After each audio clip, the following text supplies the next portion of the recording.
just waking up. I'm feeling better. I'm almost there. I was pretty sick all last week. Still worked, but you don't stop working. Don't have that luxury. Good morning, Sam.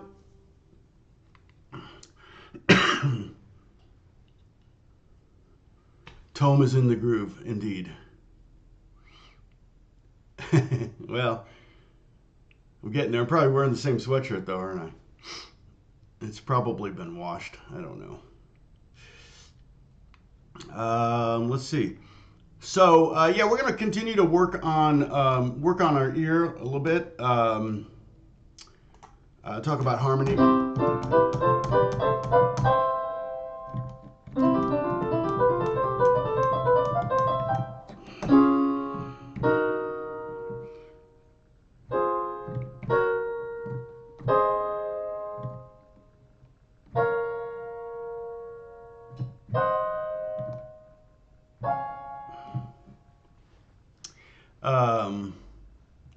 And the idea here is to, if your ear is better, probably the best way to get your ear happening. Well, at least this was how I always say I don't think my ear is very good, but it's better than I think it is.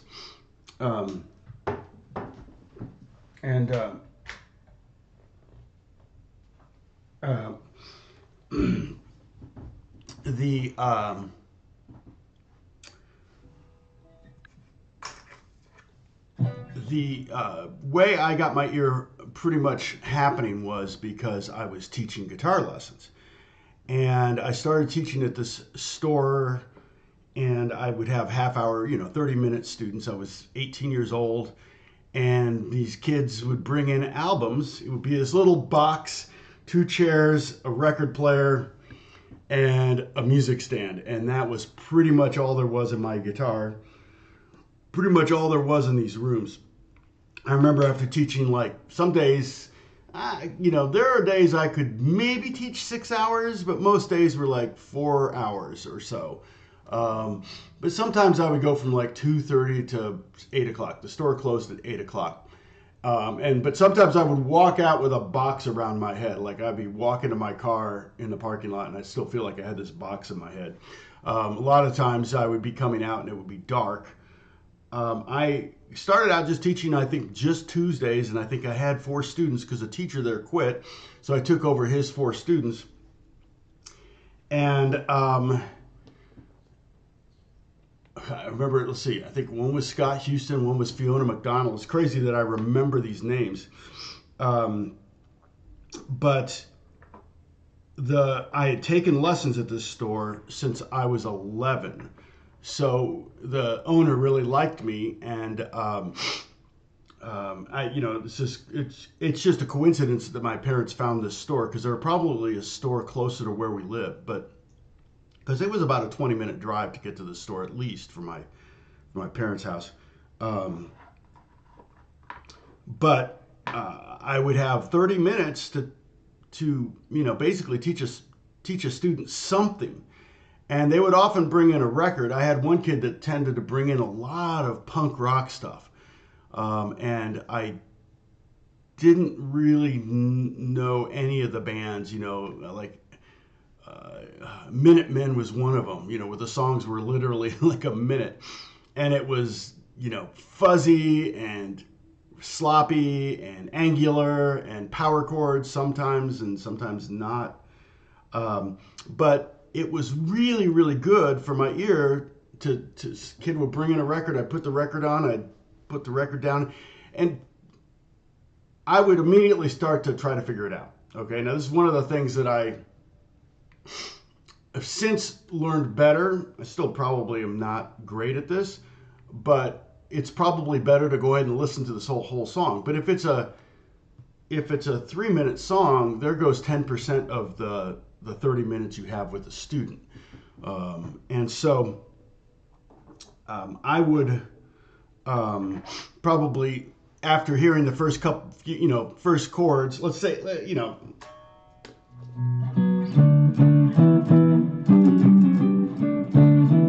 which I didn't know. I didn't know Iron Man. I had probably not heard any. Was that? See, I don't even know. Is it Judas Priest? Who did Iron Man? No, it wasn't Judas Priest. It was Ozzy Osbourne's band, Black Sabbath. So Black Sabbath, the kid brings in Black Sabbath. I'm like, okay, you know. And when I was 18, I was a jazz snob, so I was listening to Charlie Parker and George Benson, Miles Davis, Wes Montgomery, things like that. So I wasn't really into heavy metal, let alone, you know, I was into Zeppelin.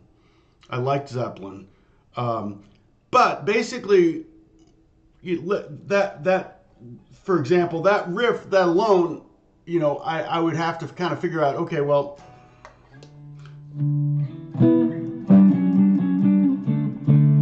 I don't even know if that's right, but it's close enough to make the kid learn something. For one thing, just moving power chords around. And so what I would do is I'd sit there and figure it out.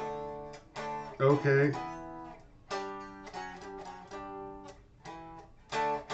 It might take, that one probably took me 3 seconds to figure out.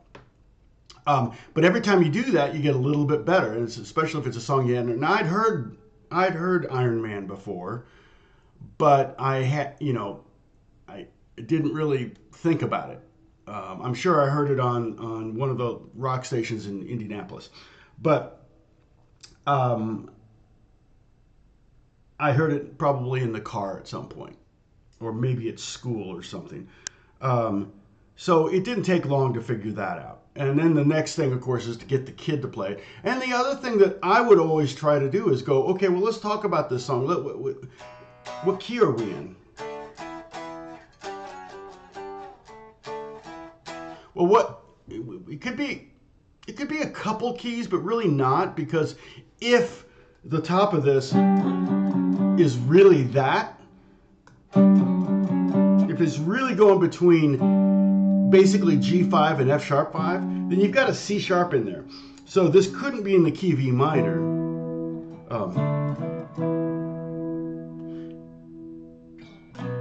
And I don't even know what chord I would end this on.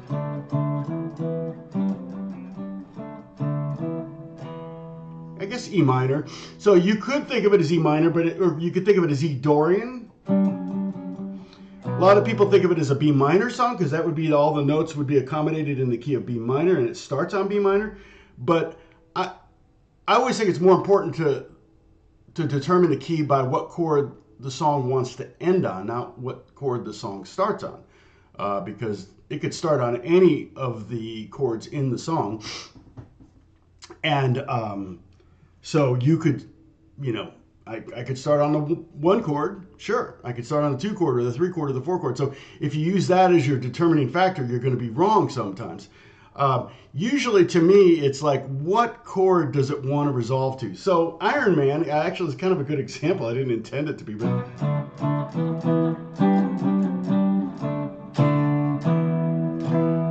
I would assume they end on an E chord, even though there's this. And if that's correct, it may just be octaves. It may just be.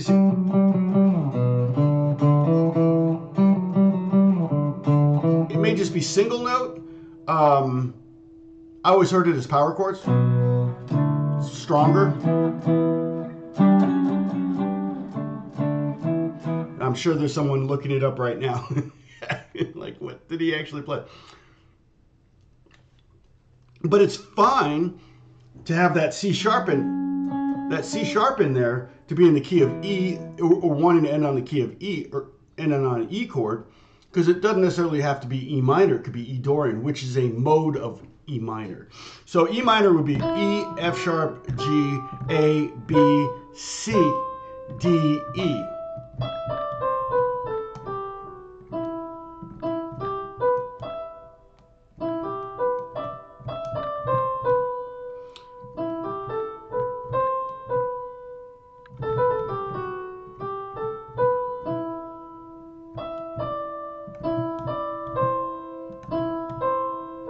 Okay, so that's all E minor. But if I take that 6th note, okay, if I count up 6 notes in the scale, E, F sharp, G3, A4, B5, C6. C is the sixth note. If I raise that up a half step to C sharp, I get E minor or E Dorian, which still has a minor tonality. The one chord is still E minor, but it has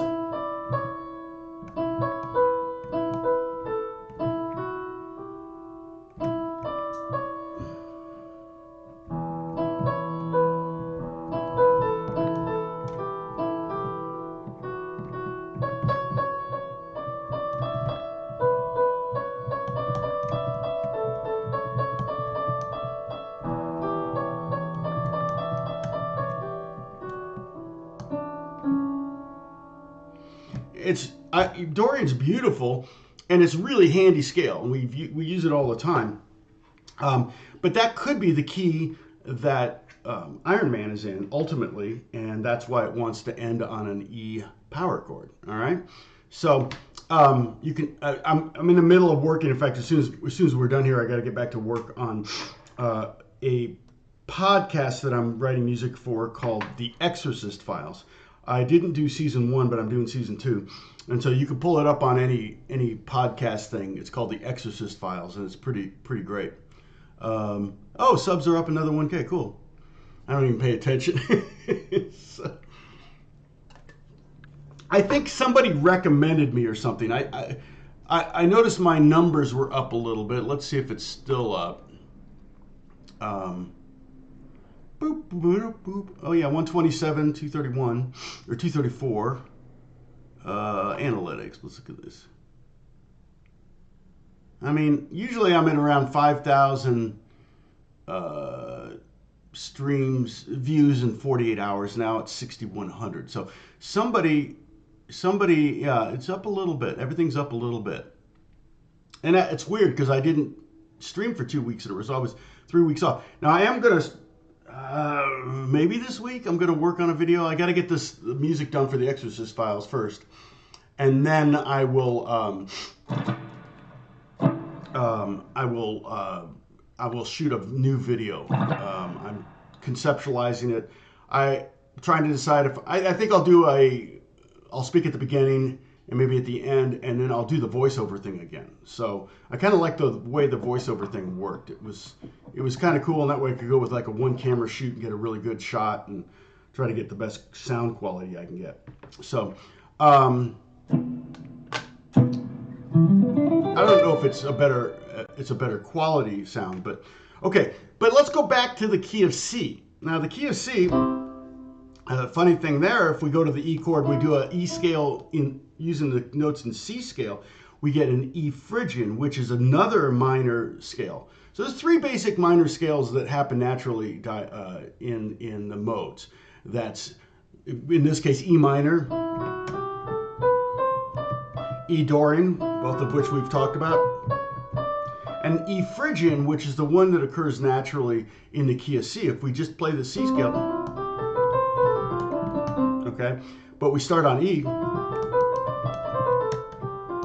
okay, it's called an E Phrygian scale. Don't worry, there won't be a quiz on this. Everybody take a celebratory sip. I'm not going to say, what's a Phrygian scale? I am going to do my mode lesson at some point, or I may do a video of it if I can. But the Phrygian scale is nice because it starts with that flat 3, and it's definitely one I use in the Exorcist Files. So if you listen to it, it's like...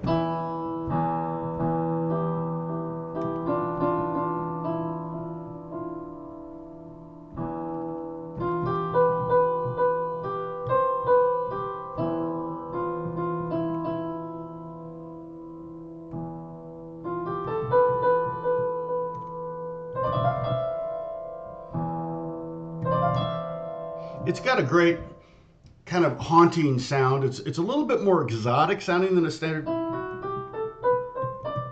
right? Now we could do E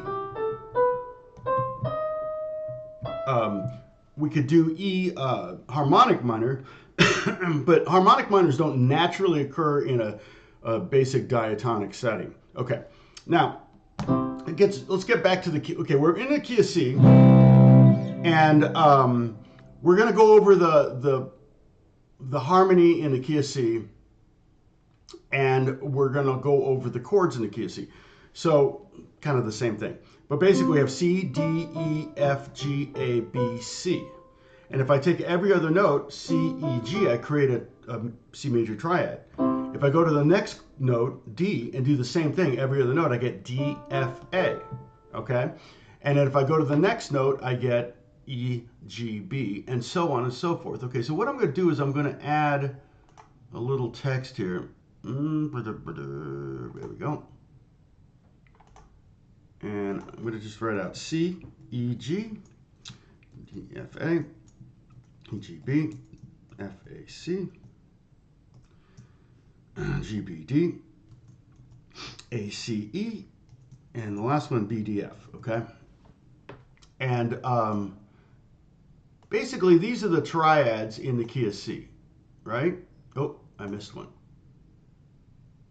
Let me edit this. Whoops, I got to edit it there. Boom, okay.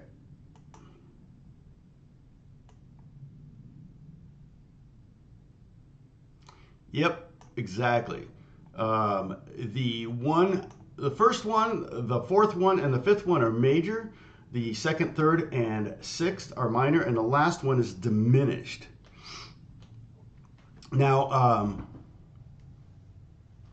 yeah, I've got a great way of teaching the modes. I feel like it. I could teach it in a half an hour, but it would take the full half hour if I were to do a video. So it would be a 30-minute video with lots of graphics. So that's the hard part. So I have to figure out a way to do. I think what I have to do is I have to teach the lesson without graphics, which is really hard, and then add the graphics in the video. So I have nothing to technically reference when I'm teaching the theory of it. But here's one of the things you could do. Now there could be a quiz on this. All right, is that, and this is one of the things I would have my students do when we were talking about chord theory, and this would be a separate lesson. But I would have them do those 7 chords, okay, the 1, 2, 3, 4, 5, 6, and 7 chord.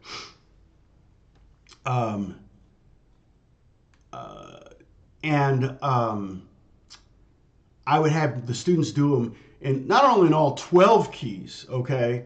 You're like, well, how many more keys are there? Well, actually, I would have them do in C, and then I would have them do in the key of C sharp and the key of D flat, and the key of D and the key of D sharp and the key of E flat, and so on and so forth. And the reason for that, and if you want to do this, you can totally do this. I could even maybe show you what it might look like if I were to kind of do it. I would do it like on graph paper or something, you know, or I would draw, you know, a graph so that they can write the chords out. But you get chord notes like F double sharp or B double flat, and the reason is you want to keep these skeletal right here, these skeletal names completely intact whenever you're describing any triad. Okay, so for example, C is C E G, C sharp is C sharp, E sharp, G sharp. Well, you're like, well, wait, that's F. It could be C, F, or C sharp, F, G sharp, right? Well, technically, yes, that's the that's what you're hearing, and you're also hearing E sharp. I guess you could say when you hear C, you're hearing A triple sharp. But when you play C sharp major, okay, you want to think of it still in that triadic form. If you think C sharp, F, G sharp, now you're thinking, okay, I go up a fourth and then up a second, and it's like, no, C sharp to F is not a fourth, it's a major third. So that's where you start to get confused. That's why you want to keep it all based on thirds. You look at these triads, C to E is a major third, E to G is a minor third. Okay, we go to the D. If we go to D minor, there, the second chord, D F is a minor third, F A is a major third. Those are the building blocks of triads. Okay, we've talked about this before. A major triad is major triad is a major third and a minor third. A minor triad is a minor third, then a major third. Okay? Diminished triad is a minor third and another minor third. An augmented triad is a major third and another major third. Now, there won't be a quiz on those. Okay, so let's take another sip. Because I'm not going to quiz you on augmented and diminished. I almost today, I thought, oh, you know what I should do is I just sit here and play C major, C minor, C diminished, C augmented, and you tell me what you're hearing. And that's kind of a good exercise. But the problem with that is how often do you get an augmented chord and you need to hear it?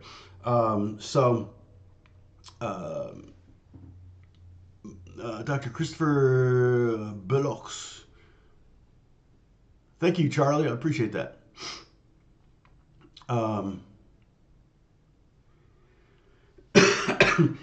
Yeah, and I guarantee you there's better ways to explain this than the way I'm doing it. Now, when I actually sit down and do my, if I actually sit down and do my mode lesson, the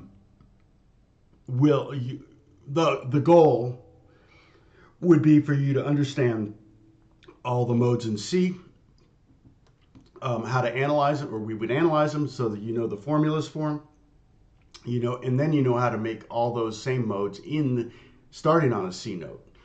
So you see, when I play C major, okay, and then I play D Dorian, they're the exact same notes. It's just on one scale I'm starting from C and going to C, and the other one I'm going D to D, same exact notes. Those are relative. Basically, they have the same DNA. But if I play C major and then C Dorian, those are called parallel scales. And they have the same notes in them. They have the same letters in them. Let's put it that way. C major is C, D, E, F, G, A, B, C. And C Dorian is C, D, E, nope, C, D, E flat, F, G, A, B flat, C. So I'm still using the E and the B in there, but I'm flatting them both. So that way, that's kind of what I'm talking about with what I'm calling the skeleton triads. No matter what I do, if I take D minor and I want D sharp minor, D minor is D, F, A. D sharp minor is going to be D sharp, F sharp, A sharp. Just move everything up. If I want D flat minor, okay, that's a pretty rare chord. D flat minor, it would be D flat,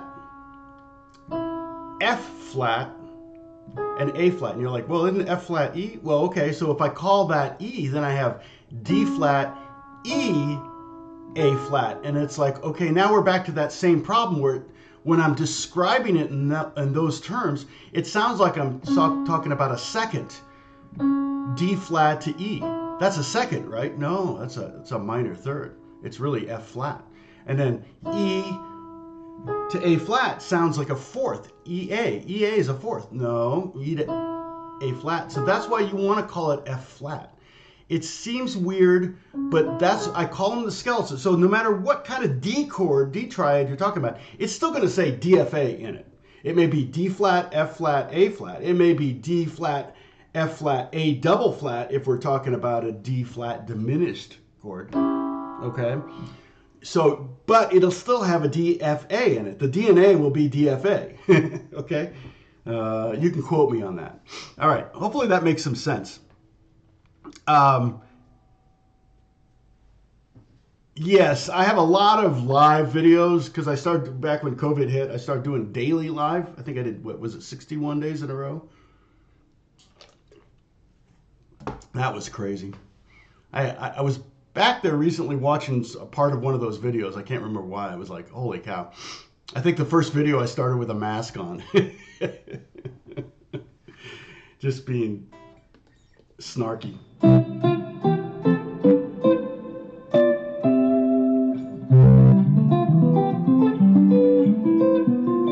Okay, I'm actually going to show you that right now. What I just did, I'm going to show you because, you know, guitar is the worst instrument for music theory. It just really is an awful instrument to teach music. I mean, piano obviously is gold standard. You can't see my piano.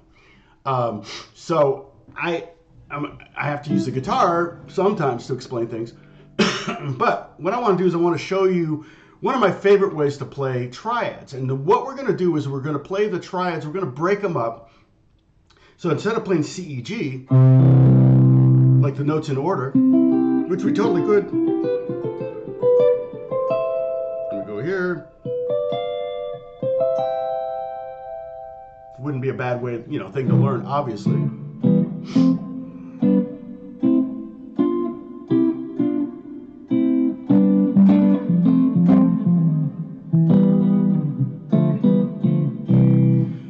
That wouldn't be a bad way to do it. But what I'm going to do is I'm going to play the root, then the fifth, then the third on top. So the third is going to be kind of in the melody position. Okay. So what I'm playing right here is first finger on the third fret on the C note. So let's play the scale. Let's play the scale on the fifth string using our first finger. So the scale, if you're wanting to know the scale, is the first note of each of these chords. Okay. So if you start on the C at the top and go vertically down, C, D, E, F, G, A, B, and we're going to end up on C again, just so you know. Okay, I didn't write it there, but we're going to end up there. All right? So, oh, did you get an ad? Yeah, you're going to get an ad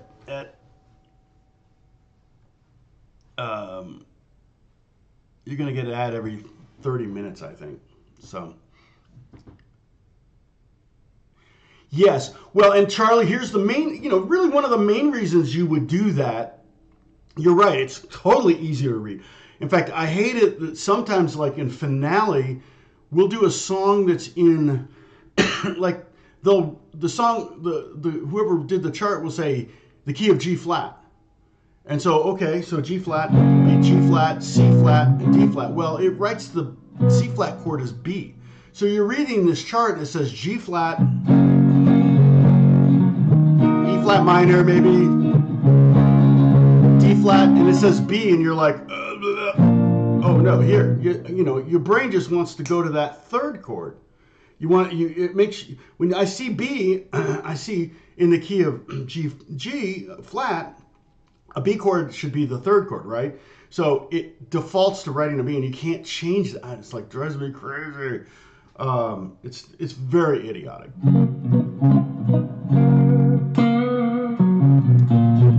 Okay, but if we take that C note, let's take the C scale. Here's their C note, all right? And we'll learn a little bit of scale theory too, okay? So the next note is D. That's up 2 frets, whole step, okay?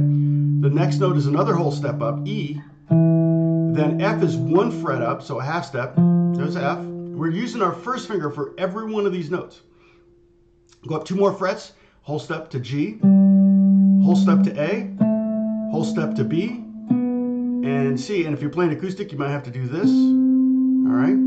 Go backwards, C, back down 1 fret to B, down to the 12th fret for A, down to the 10th fret for G, down another whole step for F, and a half step for E, whole step for D, whole step for C. The formula for major scales: whole, whole, half, whole, whole, whole, half. It almost sounds like I'm Santa Claus. Ho, ho, half, ho, ho, ho, half. Ready? Whole, whole, half, whole, whole, whole, half. And backwards: half, whole, whole, whole, half. All right. So now you've got the root of every chord. See, we've got 7 chords in the key of C, seven triads in the key of C, And you've got the root of each of those now. Okay, now the fifth is really easy. There's only one accommodation we have to make, and that's on the seventh note. When we get to B, the fifth is not going to be a perfect fifth away. It's going to be a diminished fifth away. All right, but let's not worry about that until we get to it. All right, so ho ho ha ho ho ho ho ha ho ho.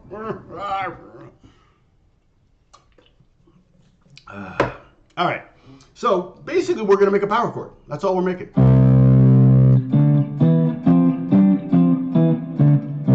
All those fifths are correct.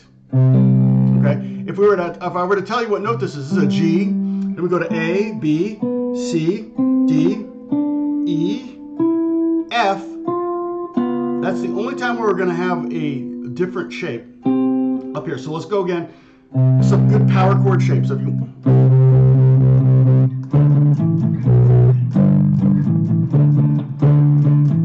wrong key. Actually, D is the right key, but that's the wrong key for what we're doing. Okay, so here's C, and so I would call this a C5. It's the C and the fifth. This is a D5, D and the fifth. This is an E5, E and the fifth. This is an F5, okay, G5, because there's no third in here. You have no major or minor tonality. You don't know if this is C major or C minor. Okay.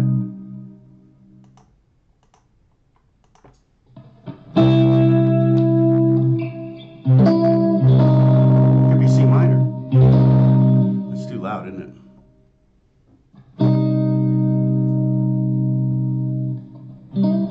Okay. I think I like the other tone better. All right, so there we go.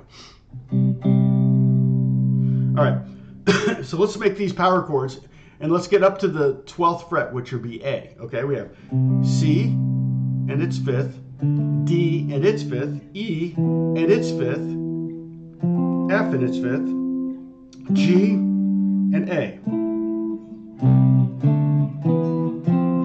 So it's very Gregorian, like Gregorian chant.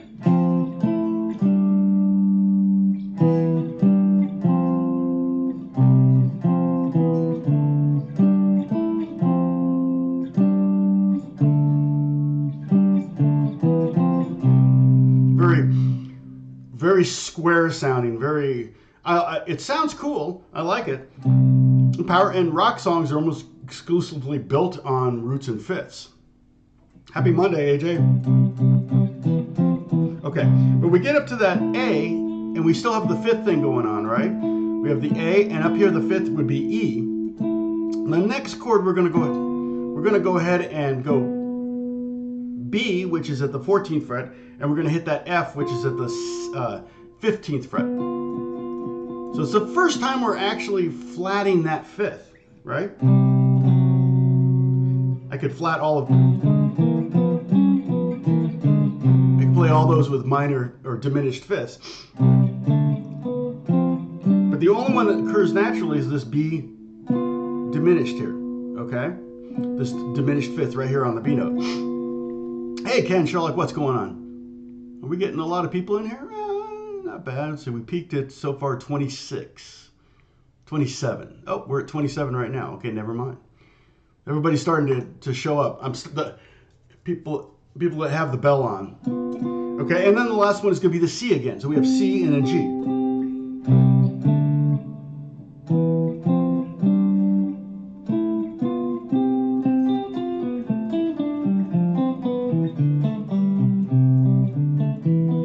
I would encourage you to do this in different keys. And the nice thing about guitar is you can do it in G.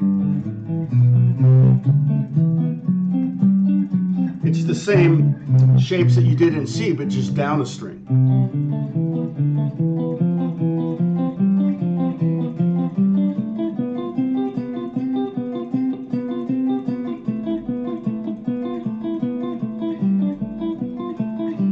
You can make exercises out of it.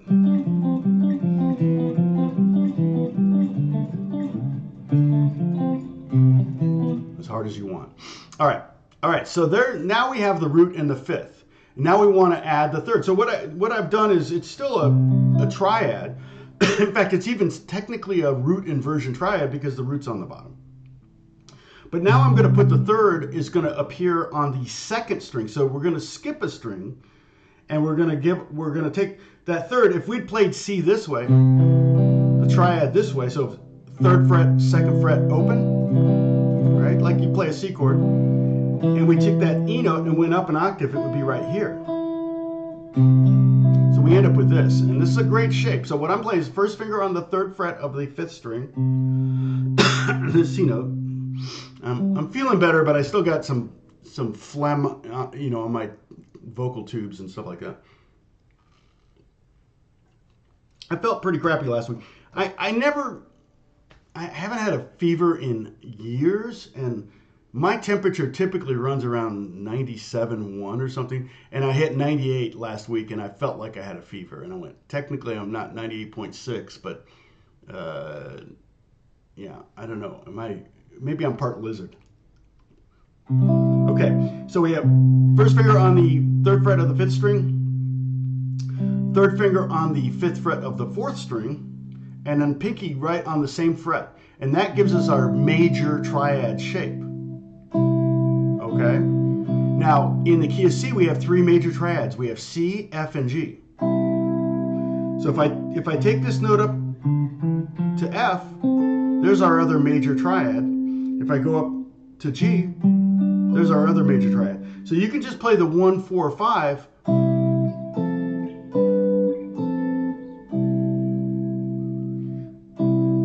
Kind of get a lay of the land and get your fingers used to this shape. And what I always would have students do when they're learning a new chord shape is, okay, make that shape. Now take your hand and go like this, and then make that shape again. Take your hand, go like this. Now make your shape. And it may take you a second to get your fingers back in position and go, I'm going to put that finger there. Okay. And now take your hand away. Like, dang it, you made me take my hand away. And then it's like, blah, blah, blah, blah, blah. The 14th fret, I'm asking you to do the 15th fret. Yep. And we could move to there. Okay, so that's the major shape, the major the major triad shape, the major chord. You could say major chord. Major chord is just three notes. C, in this case, C, E, G, F, A, C, G, B, D. But I'm not playing them in that order. I'm playing C, G, E. I'm playing F, C, A, G, D, B. Same notes. I'm just playing them in a different order. I like the sound of these voicings. Okay. Now let's go to the second chord. So we go to the. Remember we made the power chord. We'll go to D. 5th fret, first finger, 7th fret with the 3rd finger on the 4th string, and now we're gonna take our 2nd finger and we're gonna put it there. So we're gonna have a finger on each of the 3 frets here. Okay, so I'm on the 2nd string, 6th fret. It's a great, and so the minor chords are D minor, and go up 2 frets, E minor, and go up to the 12th fret to A minor.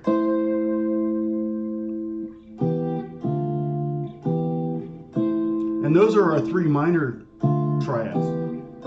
And even between those 6 notes, 6 chords, you should have 99% of the songs out there, particularly pop songs. You should be able to play almost any song just using those 2 harmonies, really, major and minor, and in 3 different positions each. So we have the 1 chord, the 4 chord, and the 5 chord, which are major. And then we have the 2, 3, and 6 chord, which are minor. And so many songs, I mean, literally millions of songs are using those. Now I'm going to pull up a different sound. Oops, not that.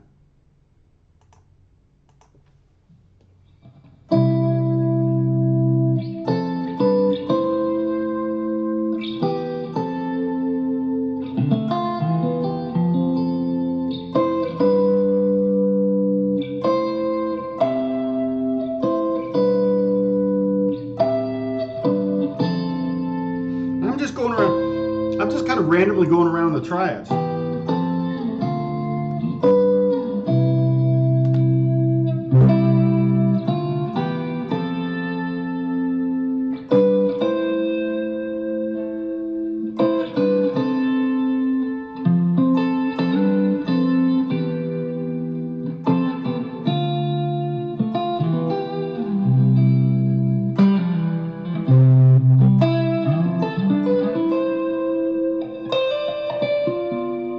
There's our diminished triad.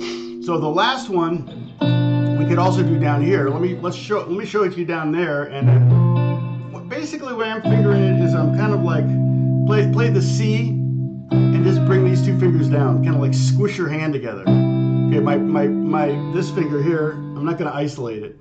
That finger right there is not playing anything. So I've got 3rd fret, 5th fret, 5th fret. Yeah, you hear the 3 chord very rarely in songs. And that's exactly right. So if I take this down and slide down a fret, that's the B diminished, okay? We have B, D, and F. It's a B diminished triad. You don't hear that one very often. So here's what I often do if I'm going to use these harmonies to make a song. I might go, you know,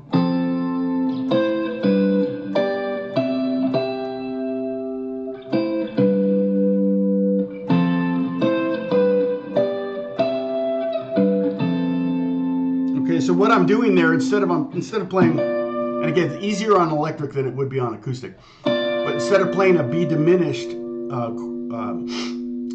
triad, I'm playing a G major triad, but in first inversion, so I'm putting a B in the bass. You can play it this way too. And to me, that's just a more common sound than that. That creates tension, it's beautiful. It's basically implying kind of a G7 too. If I put a G in there, it would be nice. But, so what I'm playing is 1st finger on the 2nd fret, pinky on the 4th fret, 5th fret, sorry, and 2nd finger on the 3rd fret. And I get B, G, D. Well, that's G, B, D, but not in that order. So that's, if you look down here, there it is right there, the G, B, D, that's the 5 chord, okay? 1 chord, 2 chord, 3 chord, 4 chord, 5 chord, 6 chord, 7 chord. So a G over B is a good substitute for a B diminished if you're trying to write something. Also, it's probably common if you're trying to figure out something and the bass line goes to B, it's probably not going to be diminished. It's probably going to...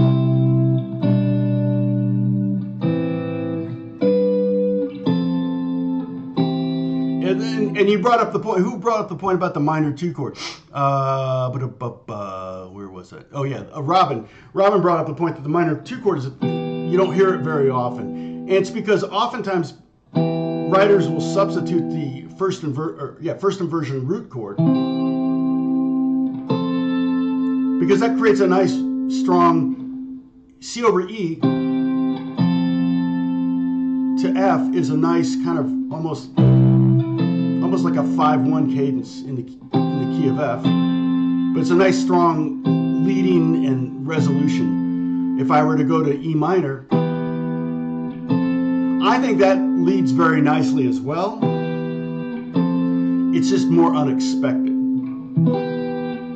Okay, so again, let's go through the harmony now in order here. So we got C major. So I got my first finger. My first finger is going to stay on the A string, okay? On the 5th string. It's always going to be first finger. And in fact, even for the diminished, I'm just going to keep my 3rd finger there and slide it down. So I'm kind of making a crunched major triad to do the diminished up here. All right? So the C major is here, C, G, E. Okay, we're going to take this power chord up 2 frets. And we're going to get rid of our pinky and we're going to add our 2nd finger because this 2 chord is minor. Okay, we're going to go up 2 more frets for the 3 chord, which is also minor.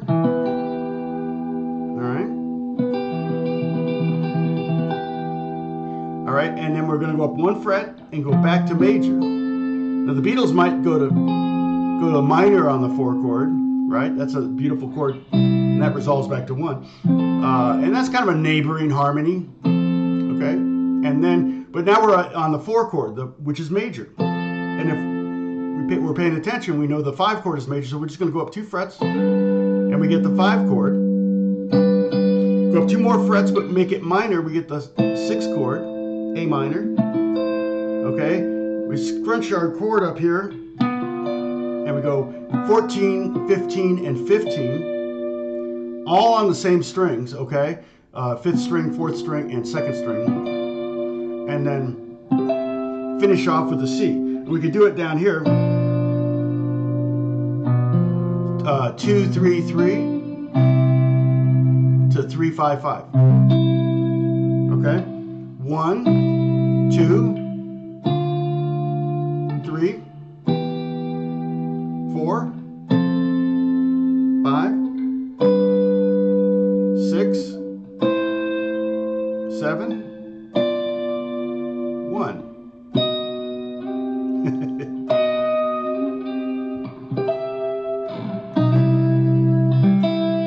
And you can turn.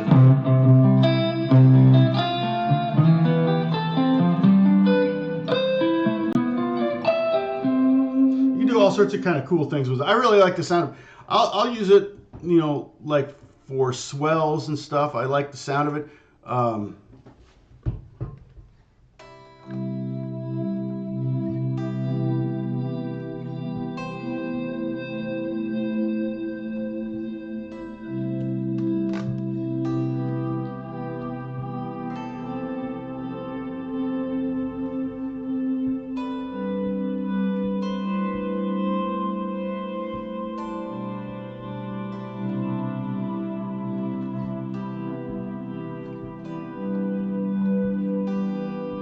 You gotta be careful, like when you got long tails on your reverbs and stuff and delays. If you move the chord shape by thirds, you're gonna get more sympathetic sounds, like C to E minor to G major. But if I go C, I'm gonna get more clustery sounds. So sometimes if I've got a long, if I need to change chords where there's a lot of chord changes or whatever, and I want to do kind of swells like that, I will shorten the length of the reverb and delay so that they don't hang over too long. But the reason I do swells is to get rid of the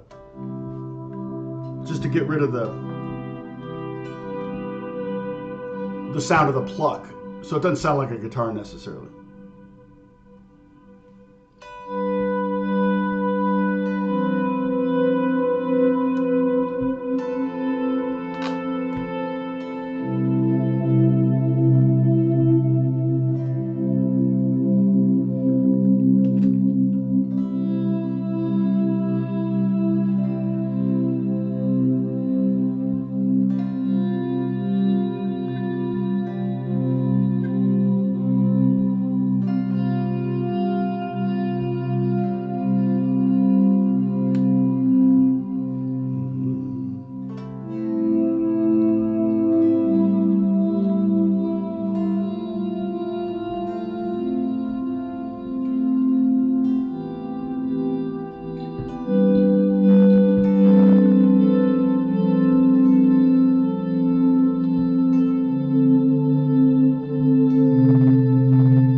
Okay, I went to a different key.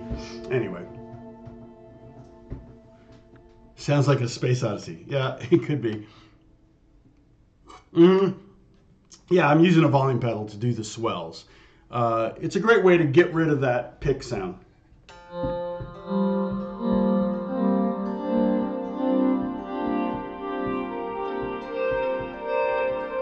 Now, if I didn't have any delays on it or reverb or anything, it would sound like this, basically. You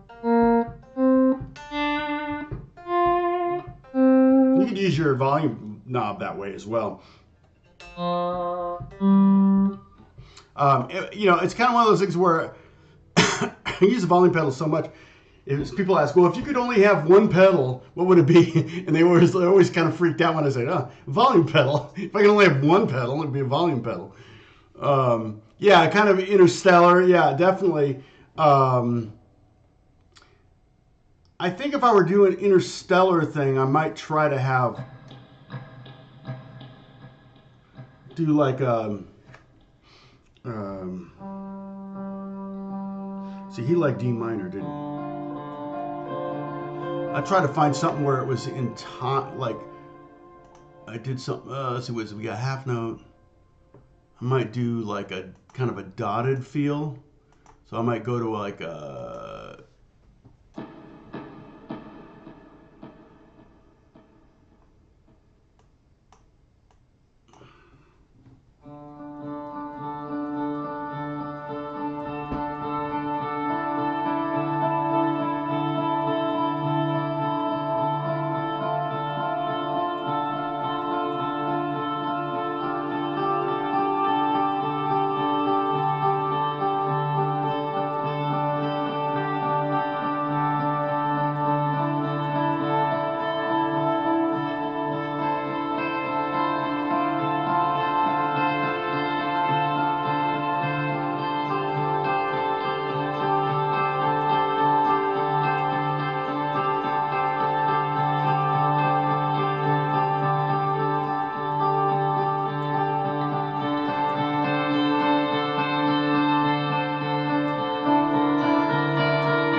Yeah, I think Zimmer loves the key of D minor. So I don't know. I always think of when I hear a Hans Zimmer score, I just assume it's in D minor.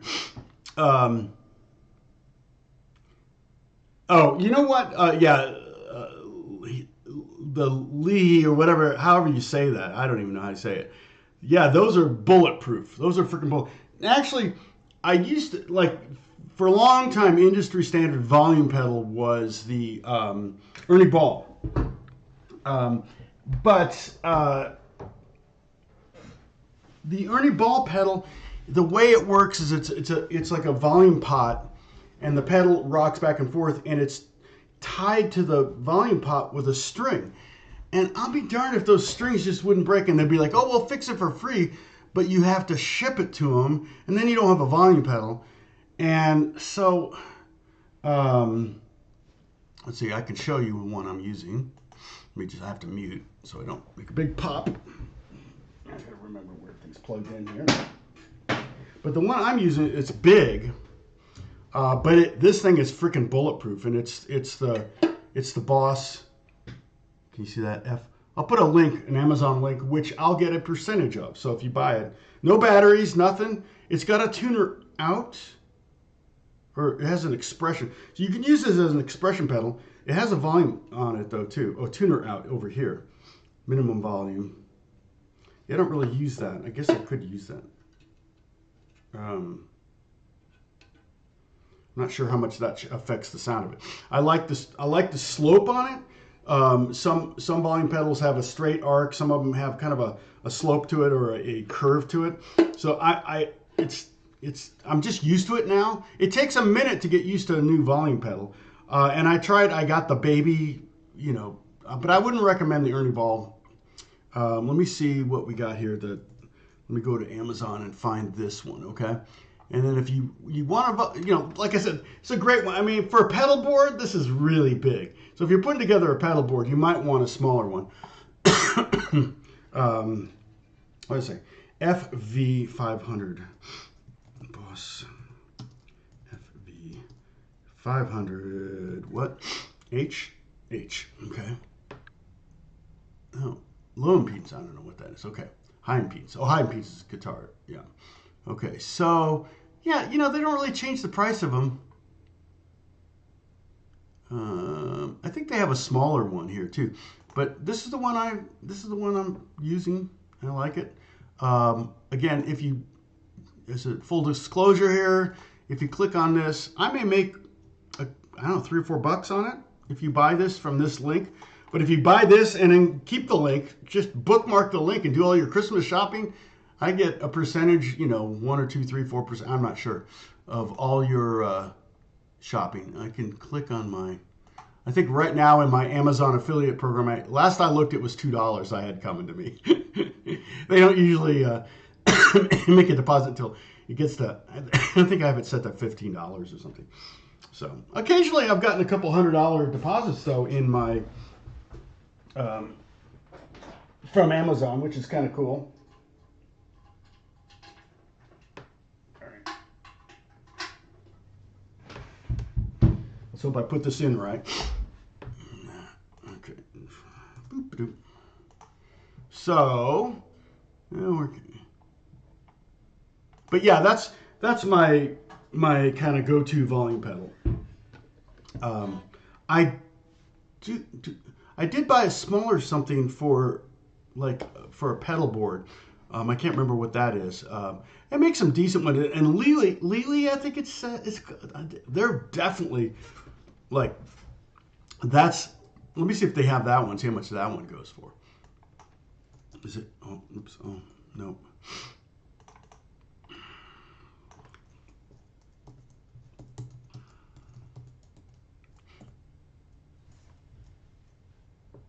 Yeah, I'm sure it's like $300 or something. It looks cool. $300. Look at that. Am I good or what? Yeah, I mean, it probably will last longer than my great grandchildren. Those things are really, they build them really bulletproof. I don't know what kind of. Oh, it does it require a. So it requires a power, which is interesting. So I wonder why. Maybe because it has gain on it. Direct volume. Anyway, yeah, that's yeah. I mean, maybe someday I really wanted to have the best of everything. That's not me. I got the best wife. I got the best wife in the world, and other than that, everything else I have is third rate. Yeah, super duper pricey. The Ernie Ball, yeah, I wouldn't do the Ernie Ball. I've burned through so many of them. And the Ernie Ball, in fact, we were just up in SLO, San Luis Obispo, and that's where I should have taken my pedals up there. I got 2 that are broken and a junior that broke. So I got 3 broke. I don't know why I keep them. Maybe for the scrap metal. If everything goes to hell in a handbasket, I can turn it in for scrap metal because it's a beautiful aluminum case. I mean, I love the look of them and everything. And they were, like I said, they were pretty much industry standard for a long time. Now, who's trying to get in touch with me here? Nobody I know. Don't know that number. Ergo, I got a lot of emails. All right. So,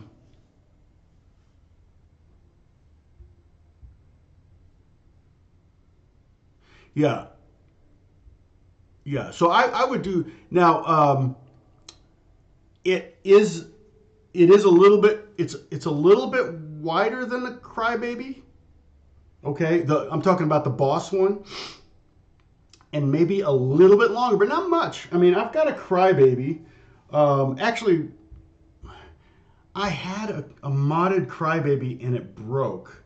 And it was my favorite sound. My favorite wah-wah, though, is the one in my Lexicon rig. It's built into the rig, so I can't really just take it out and go, here's my wah, and bring my whole rig just for the wah sound. So I've got the Wazoo, which I don't even know if they still make. Does Voodoo Lab still make that? It's a pretty versatile pedal, though I pretty much 99% of the time only use it as a wah. And I've got it set up right now because I was doing some wah for something. I can't remember what I was using wah on, but I love wah. I use wah all the time. Did I do a YouTube video on wah tricks? I don't think I've done. That's one I need to probably do. I need to go to my channel. That's what I need to go to. Search. Okay. Wah. My neighbor's pedals. Wah pedal tips. Oh, well, yeah. From back 2011. Holy cow.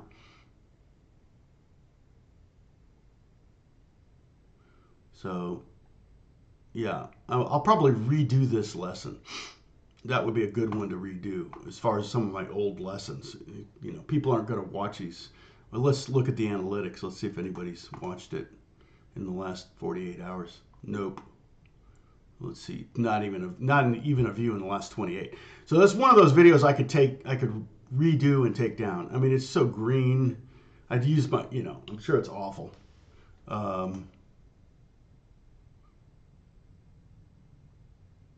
Let's see. Yeah, no comments. Let's see, analytics. What's the total viewership on this thing?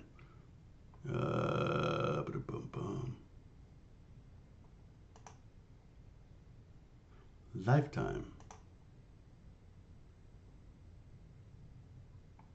300 views. Oh, weird. It got like a bunch of views last year. That's weird. Yeah, so I need to redo that. I'll watch the video and then I'll redo it. That's a good idea.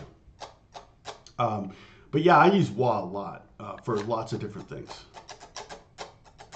An auto wah works on input level. In fact, the Wazoo has an auto wah in it, and it can kind of create a. I gotta get a sound back up. Hold on. Let's do this one. So here, you have to be real careful because a wah is like a, it's basically kind of like taking the tone knob and going up and down, but it's really not. It's more of like a moving filter that you're moving back and forth with your foot, and you're accenting highs or accenting lows. So it's actually a boost. So I have to really turn down the level into my rig to, and of course this guitar is, but all I'm doing is 1, 2, 3, 4. I'm just rocking my foot. 1, 2, 3, 4.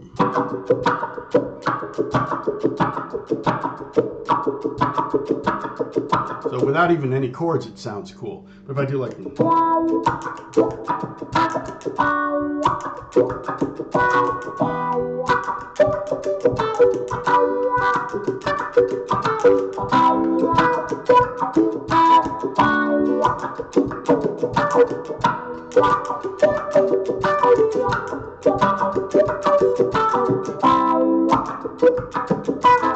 so I'm still just rocking it. 4, 3, 4. So it's kind of like almost keeping time with your right foot on a piece of metal.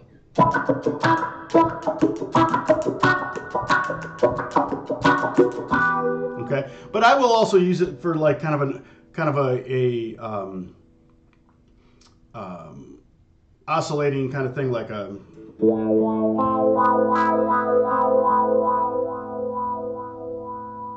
Right. Sometimes I can use it. Check this out. I have to use 2 feet, but I could do swells with it and the volume knob. So you get this kind of.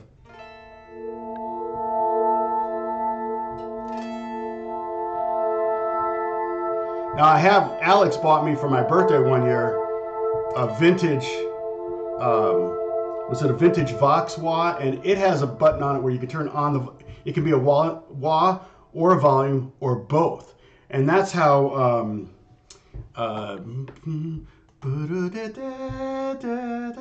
what's his name? Terry Kath, you know, would do stuff like.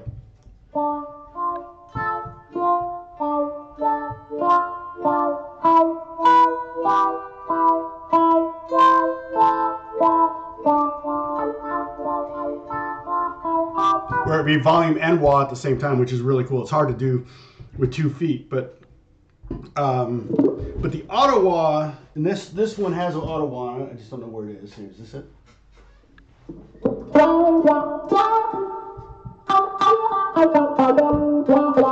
Yeah, I think there's 2 different settings. So if you go heel down, it's one setting. You can see I'm not using my feet at all.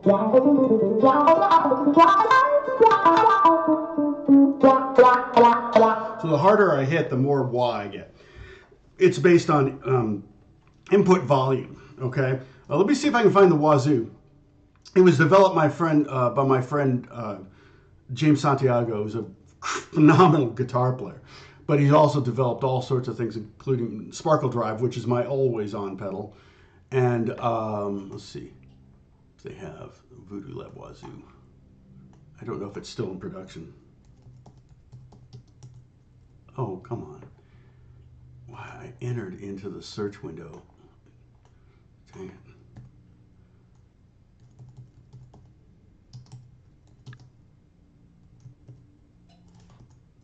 All right, is it there? I don't think they make them anymore. You're probably going to have to find one at Reverb. Oops, no.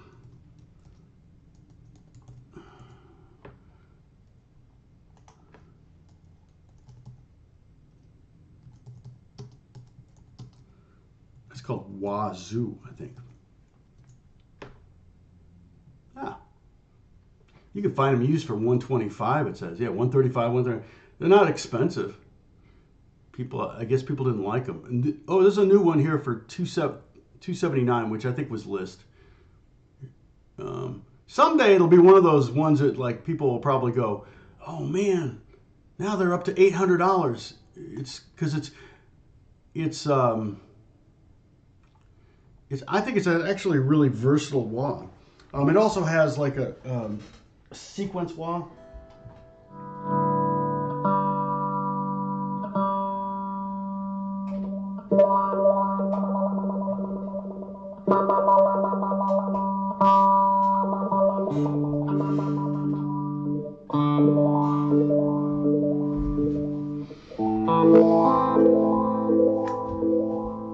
Like a seek wah.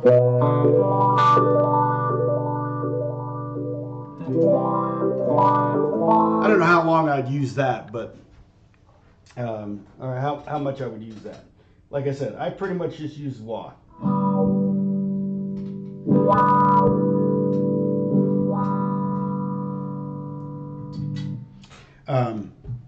But I do need to do a video on it. Not a review of wahs necessarily. That would be, I'd have to go out and make some purchases. But maybe.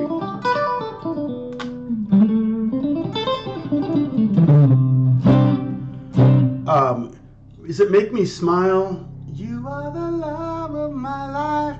Wow, wow. That sound, that's the, I think that's the Vox wah that Terry Kath is using in Chicago. And it's kind of this thing where it's a volume and a wah at the same time. So it's kind of doing that filter sweep from low to high as the volume goes up. Kind of a cool sound. What do I know about the Moore P2 multi-effects processor? I don't know anything about it. Let's see. I mean, you can tell a lot by the price. If it's a $200 multi-effects processor, it's probably not very good. P2. I'm not seeing anything. Let's see what comes up. I'm not seeing anything. Are you sure it's called Moore? Nothing on Reverb, which should have everything.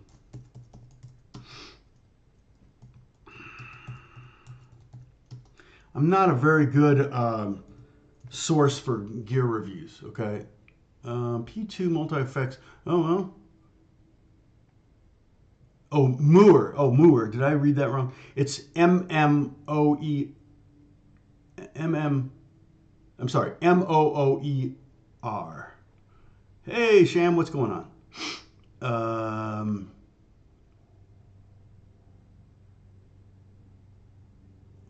Yeah, the Jimmy Crybaby wah is a great wah. I mean, you probably are fine. You don't need any other wah. The auto wah thing you can do without the auto wah, okay? If you just rock the if you just rock the wah with every note you play, okay? So here's normal wah, okay, but I can go. Whoops.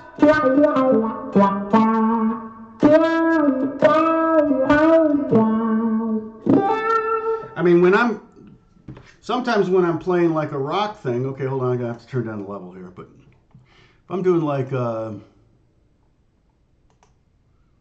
solo, I definitely walk.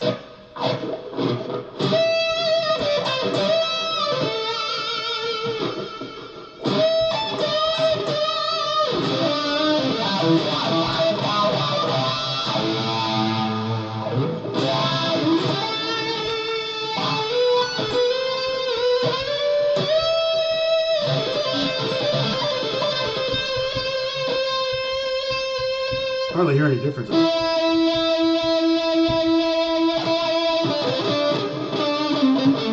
You could also use a wah to kind of create a tone that you like. So for example, if I pull up just a clean sound here, you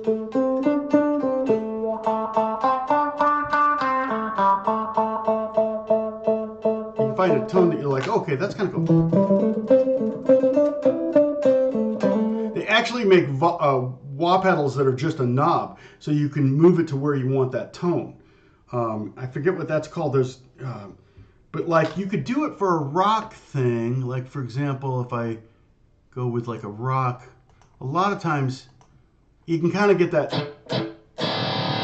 right? So without the wah, it's like, and if I do the wah, you know, I got all that. But if I put the wah in a certain spot, it's just kind of,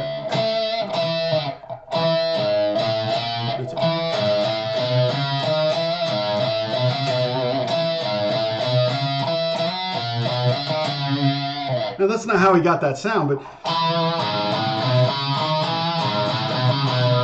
that's almost closer. But yeah, the wah is engaged, but I'm just letting it sit at one spot. So again, I'm giving away the video I'm going to do. That's basically the video. If I do a wah video. So wah tricks and tips.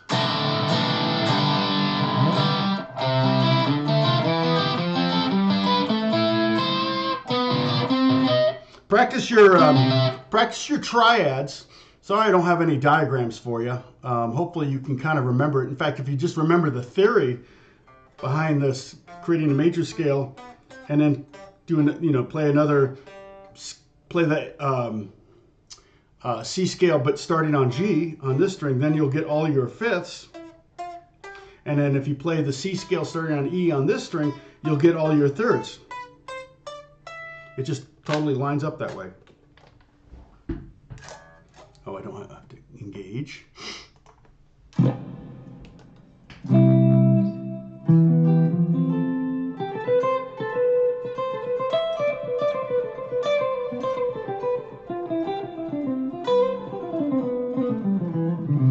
Yeah, Money for Nothing, I think, has that sound, doesn't it? Yeah, that definitely sounds like, that's always been one of those guitar riffs.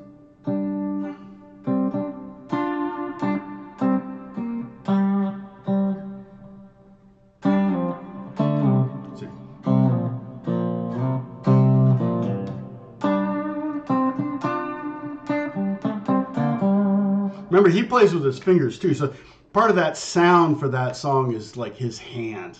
It's just got that great feel. He's got such a great, I love Knopfler. When that first album came out, when, Sultans of Swings came out, speaking of teaching guitar lessons, I taught that song to 1,000 students. I made more money off of Sultans of Swing than they did.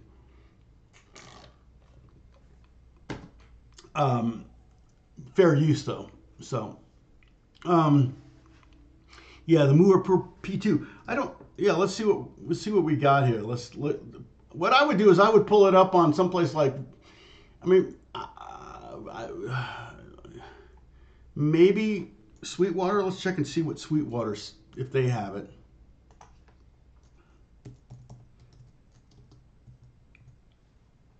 Oh, I hate when it autocorrect. They have it even, no, they don't have it. Okay, so let's go back to reverb, and now I'll go try to spell it right, see if it'll let me. Okay. All right, so here's one that says 199. It doesn't even, what is that? Is that like a pocket one? No, here's a big pedal one, 2010s. Yeah, they've been doing them for a while, huh? Oh, I see, that's this thing. Is it? Yeah, that's weird. It's just tiny. 2020s. I'm not even sure what it is. There's only one picture. It looks like smaller than an iPhone, so I'm not sure. I don't know anything about it. Never seen it. But you could probably see some reviews on YouTube. I would go to YouTube and look at reviews and see what you think from there. Now, it's always hard with those reviews. Most of the time, I'm not impressed with the guitar playing on it, but sometimes if somebody plays really good, I've bought probably 5 pedals in my life that I wished I hadn't bought, but I bought it because some of my favorite guitar players used them.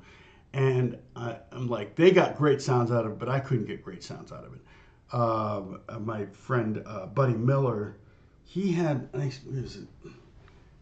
I just never got a good, I think mainly because he was like maybe a Les Paul guy or something.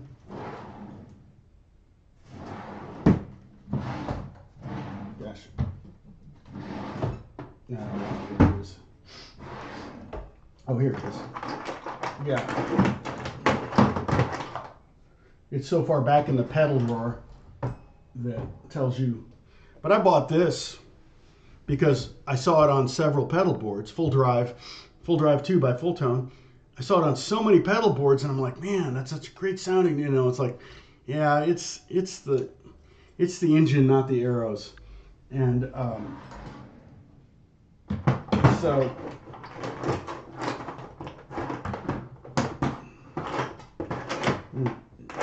Yeah.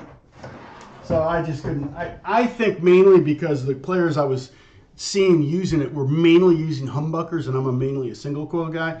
So I think that some pedals are better for humbucker guitars, you know, for Les Pauls, and some good pedals are better for Strats. But yeah, I'm not familiar with the Moore. Yeah, Moore, it would be probably pronounced Moore, but I'm not familiar with that at all. But anyway. Let's see. Yeah, that's a bummer that they don't make the Wazoo anymore. But at least you can find them. Because I don't think, they didn't sell many of them, but I don't think people dug them that much. But for me, it's a good utilitarian pedal.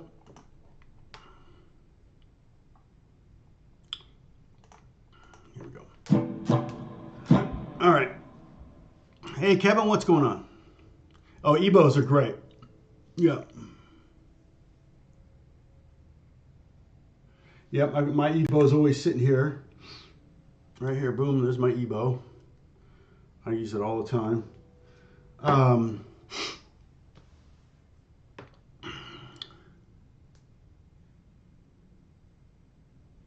nice. Walk of Life, yeah, that's a great track. Yeah, when you coached what son's youth hockey team? Wow. So you played hockey, Bruce? The only time I've ever been on skates, I skated, I wouldn't call it skating, I got caught in the hockey net. I think they had to cut me out. Yeah, I could do an EBO video easily, yeah. I haven't done one of those either, you're right. No, I have done an EBO video, I bet you. I bet you I have done it. Let me look and see, EBO. Oh, no, I have not. Well, surprising. Yeah, I mean, it's funny because back when I started my channel, I called it Pro Guitar Secrets, and I was trying to show all the tricks and tips and things like that. That's kind of why I did that wah-wah video. And then the videos that were kind of populating my subscriber base were more open tuning videos. So I started doing more open tuning videos. And then I did 7 tips for older beginners on the recommendation of one of my open tuning video fans, and that thing just blew up my channel. How almost every one of you came to my channel was through that video. So that kind of changed the focus of a lot of my lessons to more beginner oriented, talking about strum patterns or 7 chords in the key of C or things like that. So that's where my channel kind of morphed a little bit, and I've done less gear reviews. There's a lot of good videos out there on EBO, but yeah, I like the EBO a lot. I use it,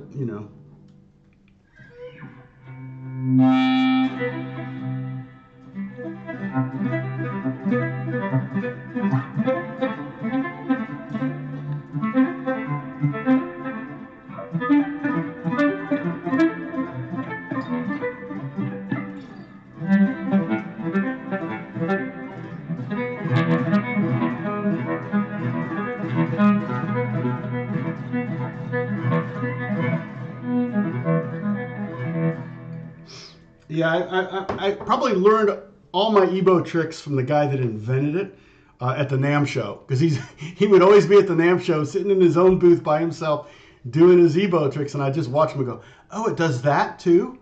Oh, it does. Okay, I just pull up a chair. People are walking by me, and I'm like, yeah, no, this is worth watching. So anytime I can get some kind of weird sound that I don't normally have is a good thing. So that's what I usually am looking for, on the hunt for. That's why I bought that the Ed O'Brien guitar last week. So, all right, let's see. Right before I got sick, in fact, I probably got sick from Guitar Center or something. They probably gave me a disease.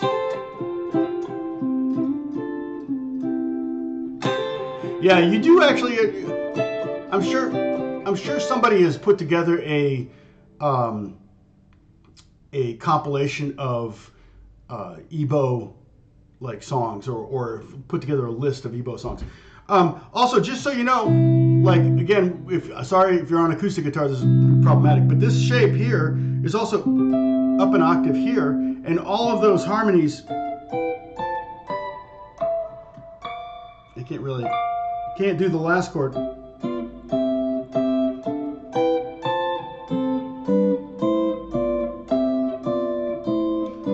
But those shapes, if you memorized them here, the 1 chord, the 2 chord, the 3 chord, the 4 chord, the 5 chord, 6 chord, and the 7 chord, and the 1 chord, those would all be the same here.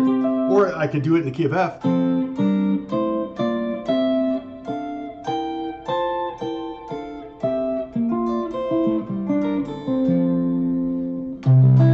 Could go to B flat.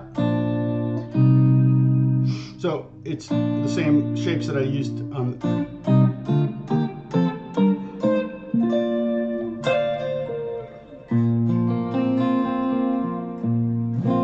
So, all right, I should probably get back to work. I'm in the middle of writing music and I want to have some stuff done today for a show, a podcast that I'm working on called The Exorcist Files. Pretty creepy stuff. Check it out. I didn't work on season 1, and they haven't dropped season 2 yet, but you could check out season 1. I think maybe the first episode might get you hooked. I don't know. But if you listen to podcasts, it's actually a pretty popular podcast. I have a lot of it's I think that's why they can afford to bring me in on it. So, and I think ultimately it's going to become a TV series. So they're going to take these episodes and then they're going to redo them in I think maybe a dramatized half-hour series or hour episodes, where it's kind of a combination of interviews and acting it out kind of thing. So it's pretty funny because at the end of the video they say, and we want to apologize to the wedding that was going on downstairs at Hollywood Presbyterian Church for all of our screaming and yelling because they're trying to do the demon stuff and whatever is going on. So it's pretty crazy. But it's the standard pedals. Yeah, I don't really I don't really know anything about sustainer pedals. The Sustainiac guitar that I have is different than a sustainer pedal. There's the freeze pedal where you push your button, you play a chord and you push the button down and it holds that chord. That's just like a sampling thing, and then it just plays the sample over and over again, kind of like a loop. But the Sustainiac is not quite a sustainer pedal-like thing. It's not like having a pedal built into it. It's its own thing. And that's kind of why I got it, because I want to have that instrument that I pick up where I have to interact with it, where I might create some sounds and some interesting things that I haven't done before. So that's kind of what I'm always on the hunt for. Oh yeah, I saw that Michigan's #1. Well, and Georgia got kicked out, so that was key. Now the question is, can Michigan beat Alabama, which is an NFL team? So in other words, can Michigan beat an NFL team? I knew you were happy, Sam. I actually watched the Ohio State game because I knew that would be a great game, but it was not as good as it could have been. And then the Iowa, was it Iowa State that they beat for the championship? That was a rout. But yeah, so we'll see. I hope Michigan wins. I'm rooting for Michigan to win. I'm tired of the SEC and those Southern Conference teams winning everything. I don't know what is going to happen when USC joins the Big Ten. And is it USC and Stanford? And I don't even know how that's all going to work. Is it UCLA? Are they going? I don't get it. No comment, Sam. Oh, Bob. That's right. See, you have to know, Bob, that my parents met at Michigan State. So my dad would be rooting for Michigan. I don't know, I don't have any family. Well, I do have family in Ohio. That's not true. But my uncle Bob was an aeronautical engineer at Wright-Patterson. So I don't know if you ever have been to Wright-Patterson Air Force Base. Pretty darn cool place.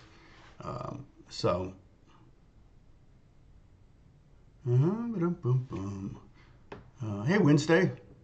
Sorry, I'm just now seeing you. Oh, sure. Now we have the highest viewers we've ever had. Right when I'm about to log off. Why do you guys do that? Where are you at the beginning of the day? Okay. And don't forget that Amazon link up there if you want to look at the Von Pedal, or you can go there and do shopping. It didn't load my... And let me just try to load I'm always curious, like... earnings. Click on earnings. Here we go. See if it loads. It didn't load it before. It was like really slow. There. Oh, nope.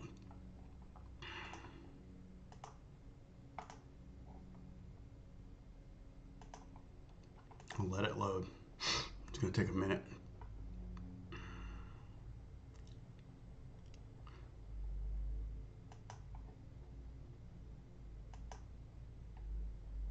Oh, nice. Yeah, it's a military base, legitimate base, but they do repairs on, jets and things like that. Let's see. Nope.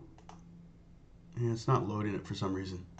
So it must be so many billions of dollars coming my way that it just can't calculate. Yeah, $2.46 so far. So not making bank on my Amazon affiliate thing. I remember they were like, California took away Amazon affiliates. Like they couldn't pay anybody in California because California wanted Amazon to start collecting sales tax, which of course now everybody does. So it cracks me up that California always wants you to say how much stuff you've bought out of state and not paid sales tax on. I'm like, I don't even know if that's possible anymore. I don't think it's been probably 10 years since I bought anything out of state and didn't pay income tax on or sales tax on. Oh, you're an hour behind, Christopher. I'm sorry.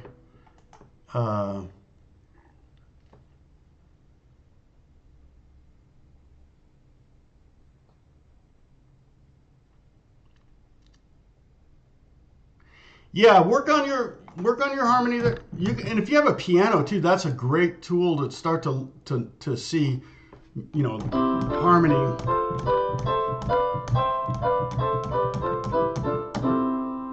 You can really, it makes a lot more sense on a piano. So if you,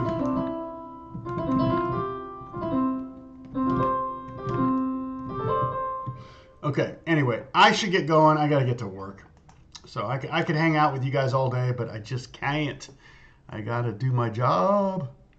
Um, get your fuel stove. Oh, what are we talking about? Castor oil packs for what? For being an hour behind? Oh, thanks, Jan. I hope so. Rewatch it to get the fingerings. If you can't remember it, you can always write it down. I always recommend writing things down because it's another layer of learning. Right? There's what 4 or 5 ways that we learn, and the only way I can teach you really is kind of auditory. It's hearing, and that's the worst way for me to learn. Like someone teaches me something, my eyes just glaze over. But if they put it in my hands, or they take it apart and build it again, and whatever. So if you can make some diagrams on a piece of paper and then write out the chords and maybe write the fingers down there or the letter names and get layers and layers of information and education, and it'll start to sink in. That's really one of the keys, because you may be a learner that learns the A way, but when you learn something, you may be an A learner, but when somebody teaches you the B way, you get a new level of learning on that. And if someone teaches you the same thing, but the C way and the D way, or whatever those are, then you'll find that you'll develop even deeper knowledge of what you thought you already knew. So I'm always kind of tearing things apart and learning them different ways and listening to them and then playing them and then writing them down or analyzing them. It's just anything I can do to get a deeper understanding of something. Okay? Hope that helps. Cheers. God bless you all. Oh, pain. Okay. That's what you're talking about. That's right. I know you have a lot of pain. All right. I'll talk to you later.